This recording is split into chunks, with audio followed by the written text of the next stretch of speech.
The cold gate and the colder hearts. The rain hit the pavement in soft little taps like whispers nobody wanted to hear. The airport lounge buzzed with quiet chatter and rolling suitcase wheels. But something about this morning felt heavier than usual. Maybe it was the storm outside, maybe it was what was about to happen. Keanu Reeves stood near gate A12, dressed in a plain black hoodie and worn jeans.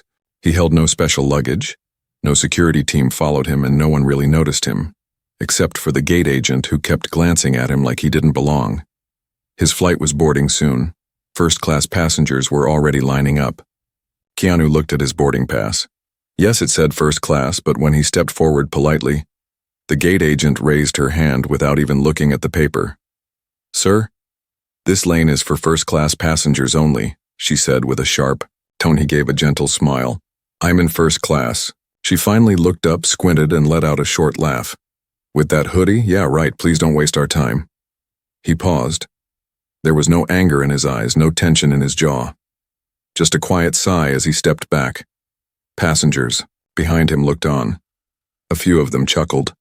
Others rolled their eyes. One man, dressed in a suit and holding a gold-plated laptop case, smirked loudly. "See? This is why we need better gate security," the suited man said. "Riffraff thinks they can sneak in." Keanu stepped aside, leaned against the wall quietly, and waited. He could have said something. He could have shown his name, his ID, his status with the airline, but he didn't. 10 minutes passed. The last group of first-class passengers were being welcomed on board. Finally, another gate agent walked by, noticed Keanu, and froze. "Mr. Reeves," she said, eyes wide. "Why are you standing out here?" He gave a soft chuckle. "Just waiting my turn, I guess." Her face turned red. "You were supposed to be pre-boarded. We had your name flagged. I'm so sorry." "Please, right this way." The rude gate agent blinked in shock. The suited man dropped his jaw. A couple of nearby people whispered, but Keanu didn't say a word. He just nodded and walked quietly onto the plane. No scenes, no revenge, just grace. On board, Keanu sat by the window. The clouds outside matched his thoughts. Gray, slow-moving, filled with silence. He wasn't upset, but something inside him shifted that day. Not because someone had disrespected him, but because he saw how easy it was for someone to be judged by appearances. He had seen it before. He had lived through it before. But today it felt personal, not for him, but for every quiet person who ever stood on the outside, treated like nothing, even when they had everything. The flight attendant brought him a drink and apologized quietly. She seemed kind, genuine. Not everyone was cold, he reminded himself, but the moment stuck with him. When he landed, his phone buzzed. A missed call from someone he hadn't spoken to in years. Martha Hayes, the founder of a small airline tech company he had invested in quietly 5 years ago. She was brilliant, but the airline world had been rough on her. Her software, called skytouch, was supposed to make flying more human, more inclusive. But a big airline company had bought it out and buried it under layers of profit-first priorities. Keanu stared at the missed call. Then he called back. Martha sounded surprised. "Keanu, I just had a strange flight," he said. "And it made me think about that time we talked in your garage, about what flying should feel like." There was a pause. "They shelved my work," she said. "You knew that, right?" "Yeah," he replied. "But maybe it's time we unshelve it." The next day, Keanu walked into a quiet office building in Los Angeles. No cameras, no media, just one man with purpose. He had a private meeting with the board of the airline company that had mistreated Martha, and now indirectly him. He sat across from 5 people in suits, their eyes tired from years of playing corporate chess. "You own shares here?" one of them asked. "A bit more than that," Keanu said kindly. "After what happened yesterday, I want to talk about how we treat people. And if you're not interested, I'm ready to buy you out." They laughed, for a moment, until their assistant rushed in, pale-faced, whispering something in their ears. Something about a sudden movement of hundreds of millions in company stock. Something about a quiet buyout offer they didn't see coming. The room went Silent, Keanu just smiled. Not because he wanted revenge, but because he was about to give Martha her dream back, and maybe, just maybe, make air travel a little more kind. As he left the building, he passed by a young janitor cleaning the glass doors. The man looked up, recognized him, and said, "Mr. Reeves? I loved you in John Wick." Keanu grinned. "Thanks, man. Your work is important too." The janitor smiled like someone had handed him the sky. Outside, it was still raining. But now, the whispers in the air weren't cold. They were full of change. The broken wings of skytouch Martha Hayes sat in her tiny kitchen, staring at an old sketch of her software interface drawn years ago with a pencil that barely had a tip. Outside, the city moved fast. But inside, time had stopped for her. Her idea, skytouch, was meant to bring dignity back to flying. Better treatment for disabled travelers, real-time emotional response monitors for flight attendants, and even automatic alerts to stop discrimination at gates. It was built to care. But care didn't sell well in boardrooms, so the company that bought it locked it away. Until Keanu called. The day after their talk, she walked into a tall gray building in downtown Los Angeles. She hadn't been here since the acquisition. The place hadn't changed. Cold lights, stiff air, walls that echoed decisions made by people who never flew in economy. But something had changed. Her pass still worked. Someone had turned it back on. On the top floor, the receptionist greeted her with wide eyes. "Miss Hayes, Mr. Reeves is waiting for you." The door opened, and there he was. Not dressed like a celebrity, just a man with a quiet fire in his eyes. Across from him sat 3 members of the executive team, who now looked far less confident than they had days ago. "We've been reviewing your original work," one of them said to Martha. "And we underestimated it." Keanu didn't speak right away. He let Martha take the floor. "Skytouch wasn't just software," she said. "It was built to see people, to feel when something wasn't right, to prevent what happened at that gate." "Do you want to run the project again?" one of the board members asked, his voice lower now. Martha looked at Keanu. He nodded. "Yes," she said, "but only if I'm allowed to build it my way this time." By noon, the contracts were signed. Keanu had used a quiet part of his personal fortune to buy back full rights to the skytouch program. He didn't announce it. He didn't tweet. There were no headlines. He just smiled and said, "Let's make flying human again." Martha moved quickly. She rebuilt her old team. Coders, psychologists, designers, and even ex-flight attendants. Within 2 weeks, they had restored most of the program's core. Skytouch would soon be ready for testing. Meanwhile, Keanu made a few discreet calls, not to major news outlets, but to people who actually flew every day. Nurses, school teachers, construction workers, military families. He invited them to a trial flight on a private jet. No one knew what it was about. Just that they'd be flying with someone kind. On a sunny Friday morning, that flight took off. There were no first-class rows, no long speeches, just clean seats, smiling staff, and small screens in front of each passenger powered by skytouch. Passengers could give feedback with a single tap. Everything from, "I feel disrespected," to "This moment made me smile." The staff received those alerts instantly. If someone was uncomfortable, they could respond in seconds. If someone needed help boarding, a quiet signal was sent before the passenger even asked. Keanu sat in the middle of the plane with a retired teacher beside him. "So," she asked, "what's this flight really about?" He smiled. "What do you think flying should feel like?" She thought about it for a moment. "Like you matter. Like you're not invisible." Keanu nodded. "Exactly." After the flight, Martha and her team reviewed the feedback. 92% of passengers said it was the best flight they'd ever had. 95% said they felt seen. Even the staff felt different.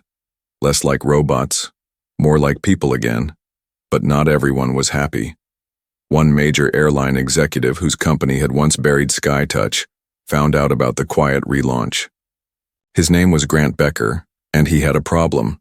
He'd mocked Martha's work years ago. He had laughed when her funding fell apart. And now he was watching the project rise again, with Keanu Reeves at the center of it. He called an emergency board meeting. "This actor is trying to make us look bad," he said. "We need to shut them down before the media gets wind of this." But it was too late, because someone had already posted a short video from the trial flight. It wasn't planned. It wasn't staged. It was just a little girl thanking a flight attendant for helping her reach the window. The skytouch alert system had picked up her anxiety the moment she boarded and quietly sent a message to help. The video went viral. Keanu watched it from a small cafe in New York City. People around him were laughing, crying, sharing. He didn't say a word, but inside he felt something old and beautiful come back to life. Hope. The airline that had mocked him began to panic. Reporters started asking about skytouch. Flight attendants from other companies started messaging Martha. Passengers started requesting flights with the system installed. And then something unexpected happened. A young man posted a thread on social media. He was the janitor from the office building where Keanu had spoken to the airline board. He wrote, "I cleaned the glass doors the day he walked in. Thought he was just being polite. Didn't know he was going to change the way we fly. But what I remember most is this. He said my work mattered too, and he meant it." The post exploded, not because of fame, but because people wanted to believe again, in kindness, in quiet power, in the idea that maybe one man could stand outside a gate one day and change the sky the next. That night, Martha got an email from Grant Becker.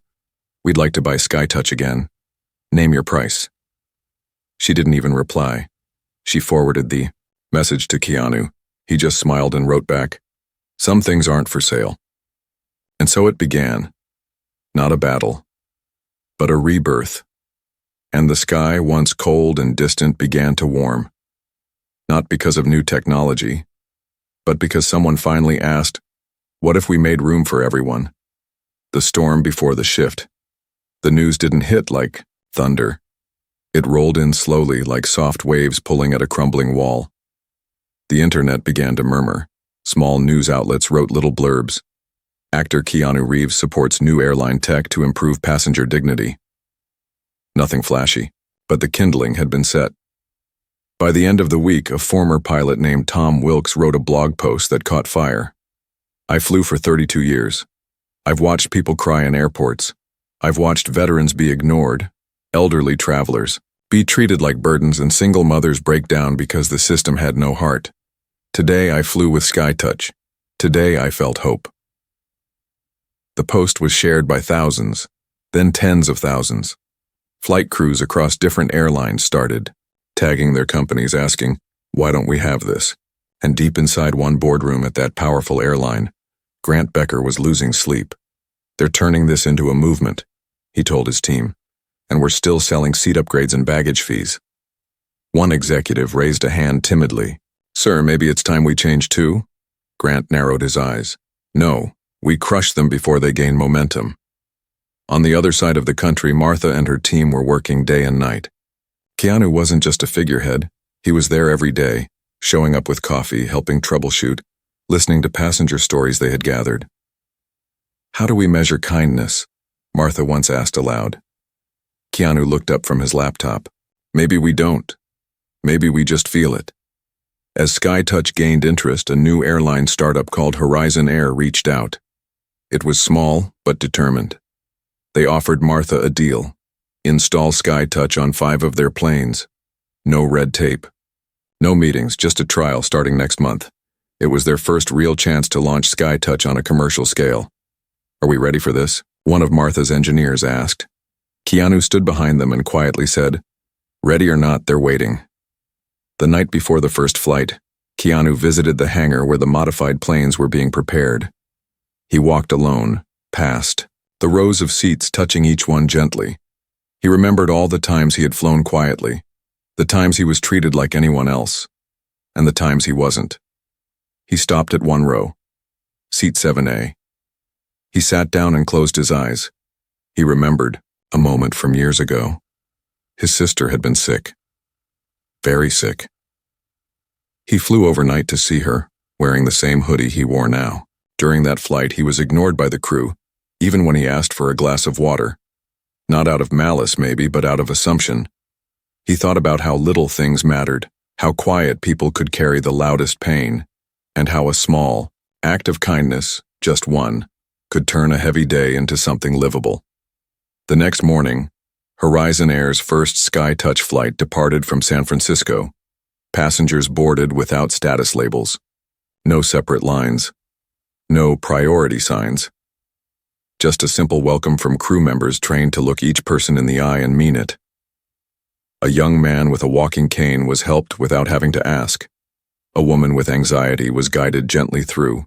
A breathing routine by a flight attendant trained by skytouch's emotional modules. A single dad carrying 2 sleepy toddlers was offered a free snack box and seated first. No questions asked. The system worked, and it didn't just work. It felt like magic. Keanu sat in the back row this time. He watched, he didn't speak, and he smiled. But far above that same flight path, in a tall, cold office, Grant Becker prepared his response. "We launch Operation Eclipse," he said. His team looked uneasy. "Leak false data about skytouch," he continued. "Question their privacy measures. Scare people into thinking their emotions are being used against them." "That's unethical," someone whispered. "So, is losing your job?" Grant snapped. Within days, fake reports spread. "SkyTouch scans your brain," one headline said. "Emotional tracking software owned by Hollywood elite," said another. Martha and Keanu saw the storm coming. "They're trying to scare people," Martha said. "We knew this might happen." "Truth doesn't hide," Keanu said. "It waits, and then it shines." They didn't issue a flashy press release. Instead, they invited real passengers to speak. One by one, videos appeared online. A veteran who hadn't flown in years due to trauma shared how SkyTouch helped him feel safe again. A mother with an autistic son explained how the crew had known exactly how to calm him down, without being told. A young woman in tears said, "For the first time, someone on a plane looked at me like I mattered." Truth poured out like sunlight, and fear began to fade. Grant Becker watched it all unfold from his office. His company stock dropped by 7% in a week. His board started whispering, and then, one afternoon, a certified letter arrived at his desk. It was from an investor he didn't even realize had quietly acquired 22% of the company's shares. The letter said, "You failed to see people. You failed to change, and now you failed to lead. Effective immediately, your authority is under review." Grant's hand trembled. The name at the bottom of the letter? KeanuReeves. Meanwhile, on the ground, SkyTouch was about to expand to 15 more aircraft. Demand was growing faster than they could meet. And still, Keanu kept showing up. A janitor asked him, "Aren't you tired of all this?" Keanu smiled. "I'm tired of watching good people get ignored. This feels like a good tired." As night fell, Keanu and Martha sat outside a diner near the airport. She looked at him. "Why did you wait outside that gate that day? Why didn't you just show them who you were?" Keanu stirred his tea. "Because that's what most people go through every day. They don't have names that open doors. They wait. They hurt. They get dismissed. I needed to feel that. I needed to remember." Martha nodded slowly. "And now?" "Now," he said softly, "we build doors that open for everyone." The flight that changed everything. The morning was cool and quiet. Clouds hung low over the Horizon Air hangar, as if even the sky was waiting to see what would happen next. On the runway, 5 planes with newly fitted SkyTouch systems stood side by side, their white bodies gleaming like fresh hope. The airline had invited 100 passengers for a new kind of journey, not just across the country but through something deeper. Dignity, empathy, real care. KeanuReeves stood beside Martha at the entrance of the lead plane. He wasn't dressed like a CEO or a star. Just jeans, a soft black coat, and eyes full of calm fire. Martha, holding a tablet filled with live data, looked nervous, but ready.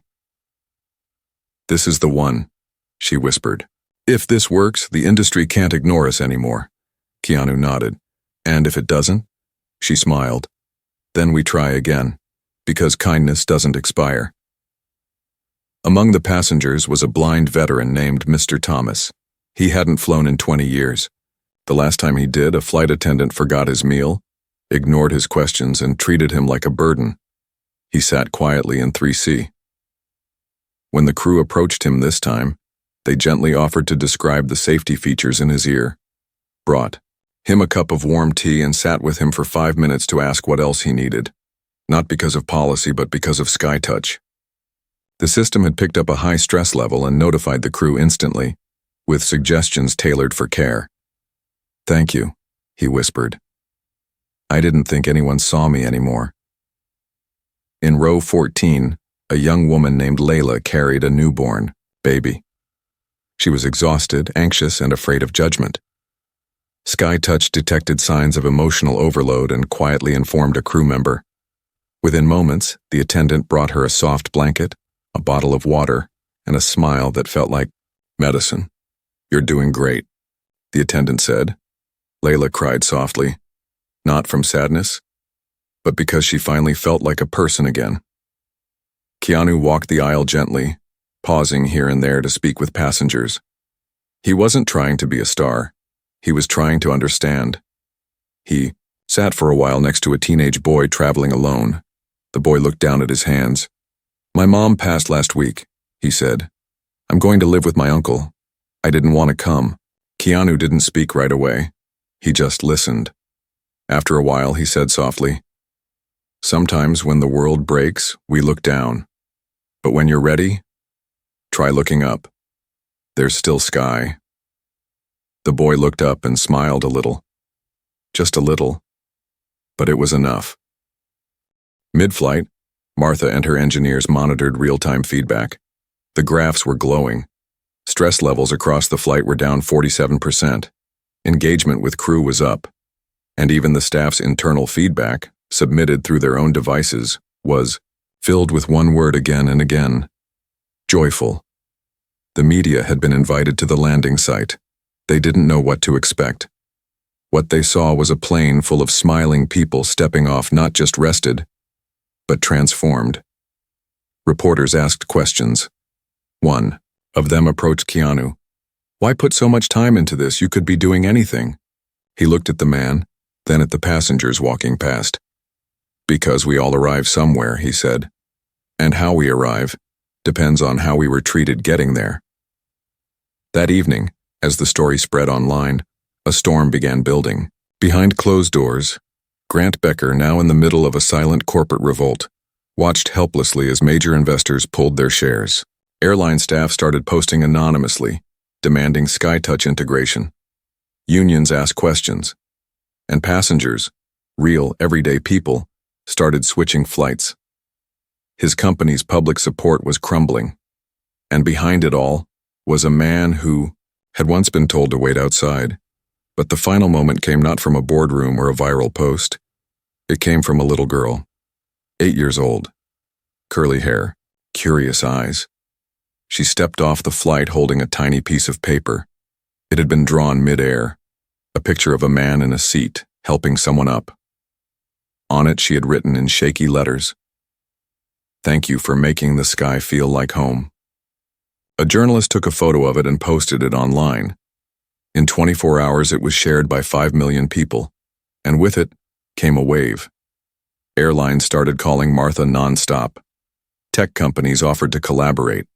And suddenly, for the first time in decades, passengers had a voice louder than profits. That night, Keanu sat alone on a rooftop overlooking the city. Martha joined him carrying 2 mugs of tea. "You okay?" she asked. He looked out over the skyline. Lights blinked, sirens murmured. But the air felt different now. "I think," he said slowly, "that something just changed." "You think they'll try to stop us again?" He smiled. "They already tried. But you can't stop people from wanting to be seen." Martha leaned back in her chair, looked up at the stars.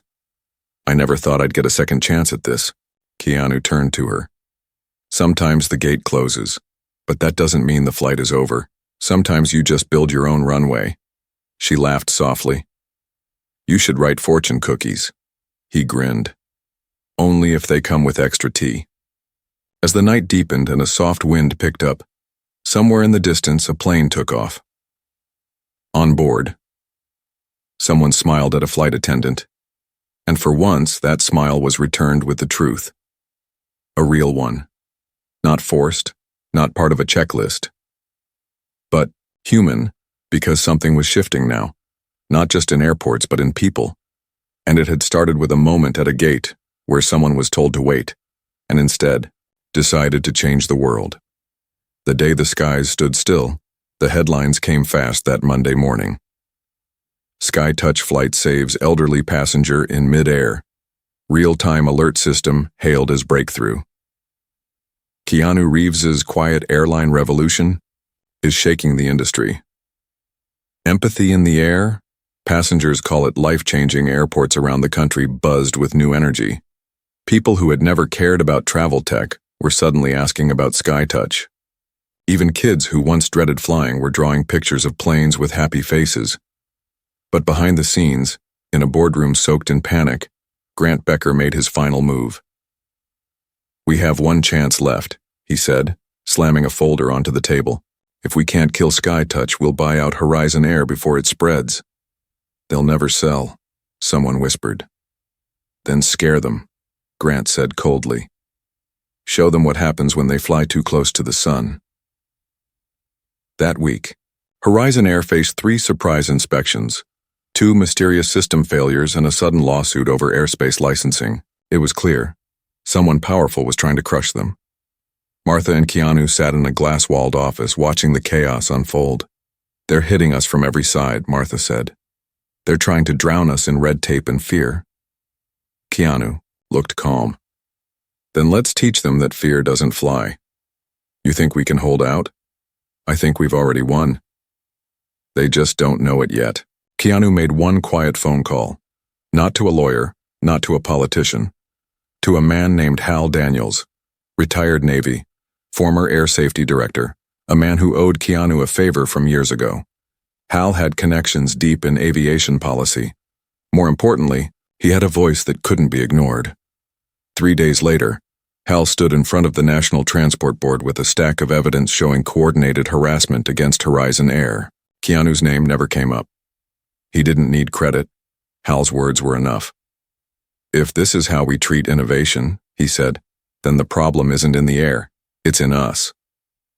The investigation was launched, and suddenly, Grant Becker had bigger problems. Meanwhile, something incredible happened. A woman named Yolanda Rivers posted a video from her hospital bed. She had been flying home for cancer treatment when a SkyTouch alert picked up an irregular heartbeat mid-flight. The crew responded in under a minute. She was rushed to a hospital upon landing. Your system saved my life, she said. And all I had to do was exist. That's the part that breaks me.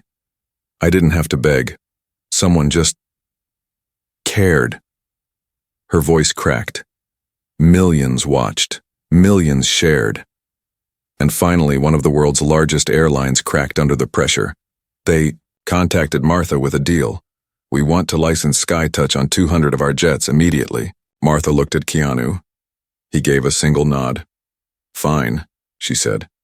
But under one condition. No branding, no ownership. And every staff member must be trained under our model. That's bold, the executive said. So is flying through. A storm, she replied. The deal was signed. Within 24 hours, 15 more airlines reached out. What had started as a single trial flight had now become a wave too strong to stop. And Grant Becker, he arrived at his office that Friday and found his key card disabled. The boardroom door was already open. Inside sat the new acting chairman, not Keanu, but a woman who had once been dismissed from her job after reporting discrimination on a flight. Her first action? Partnering with SkyTouch. Grant was escorted out quietly. No cameras, no applause, just silence. And maybe that was the loudest justice of all. On the other side of town, Keanu visited the very airport where it all began. The same gate. The same terminal. This time he didn't wear a hoodie, but he also didn't walk in like a star. He took a seat quietly, watched the staff, observed the passengers. Then he saw her, the gate agent who had once told him to step aside. She didn't recognize him at first, but something in her face shifted. She walked over slowly. "You're him," she said. "I didn't know." Keanu stood, looked her in the eyes. "You didn't need to." "I was wrong," she whispered. He nodded. "It happens. What matters is what we do after." She looked down. "I was let go." He tilted his head. "Why?" "Too many complaints, not just from you. I didn't treat people well." Keanu paused, then reached into his pocket and handed her a card. "We're hiring. SkyTouch needs people who've seen both sides." Her eyes welled with tears. "You'd give me a second chance? Only if you're ready to treat the next person like they matter. Even if they don't look like they do." She took the card with shaking hands. That night, Martha and Keanu walked through a quiet terminal together. "You think we'll ever stop getting in trouble for this?" she asked. He chuckled. "Maybe. But trouble's not always a bad thing." "What is it then?" He looked at the glowing lights overhead. "Sometimes it's just the start of something better." And somewhere, on a night flight over the ocean, a child looked out the window and whispered, "The sky feels softer now." They didn't know why, but maybe that's what real change is, when even the sky begins to feel different. The sky we built together. The sun was just rising over the city when the first SkyTouch commercial aired worldwide. It was simple. No actors. No dramatic music. Just real moments caught on real flights. An elderly woman being helped into her seat without asking. A teenage boy being offered headphones and a kind smile. A nervous passenger being calmed by a quiet signal from the system to the crew. At the end, a soft voice said, "Dignity doesn't cost extra. Welcome to SkyTouch." Within hours, airline phone lines were flooded. Passengers demanded the system. Travel blogs exploded. Aviation podcasts interviewed crew who said they finally felt like human beings again, not just script readers in uniforms. And somewhere behind it all, in a modest downtown office filled with coffee cups, late-night notes, and whiteboards covered in messy ideas, Martha and Keanu watched it unfold. "It's working," she said quietly. "Keanu, it's really working." He nodded, calm as ever. People just needed to believe it was possible. But the real change came days later at an international aviation summit in Geneva. For years, this summit had been about fuel costs, airport fees, and rich investors talking about luxury travel. But this time, the crowd was different. More women, more disabled travelers, more former airline staff, and more questions about care. Martha was invited to speak. She was nervous at first, until she stepped on stage and saw Keanu sitting in the front row, his eyes steady, his hands folded. Not as a celebrity, but as someone who had waited outside the gate once too. She took a deep breath. "Some of you think SkyTouch is about software," she said. "It's not. It's about seeing the human being before the seat number. It's about knowing when someone is struggling without making them ask. It's about doing better, not because policy demands it, but because we can." The room was still. "And if you think kindness is soft," she added, "you've never seen what it can build." When she stepped down, applause didn't explode. It rose, slowly, powerfully, like the engines of a plane lifting from the runway. One by one, companies came forward, offering partnerships, offering change, offering space. Months passed. SkyTouch was now installed in over 30% of all domestic flights across the US and starting to grow in Europe and Asia. Not everyone accepted it.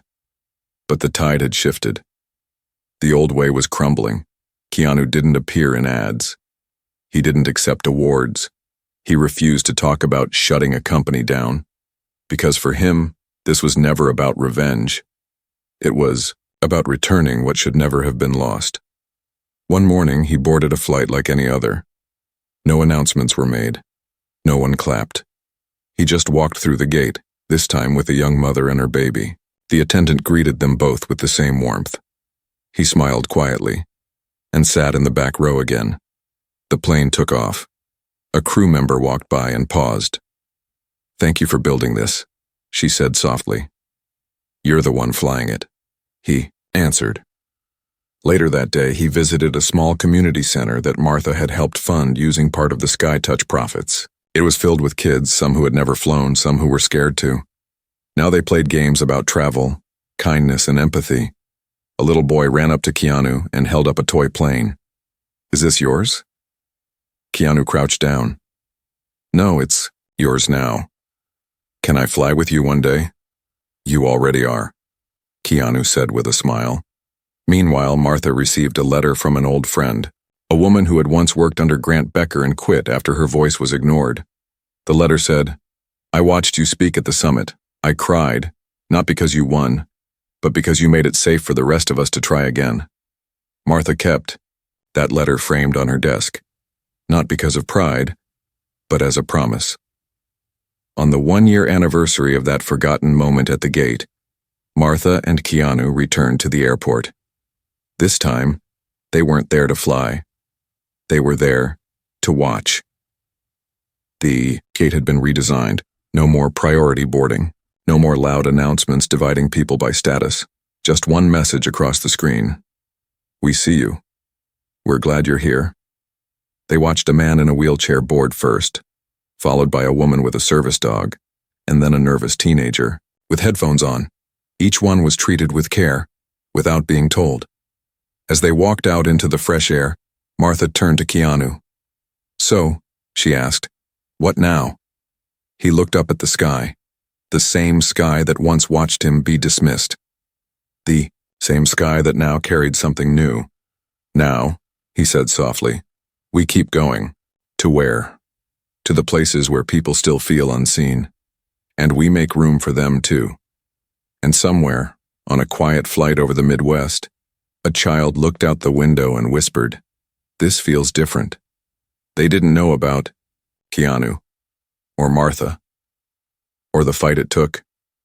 They just knew the air felt kinder, and maybe in the end that was the point. Not to be known, but to make others feel known. To build a sky where everyone belongs, because one man was told to wait outside, and instead opened the door for the world.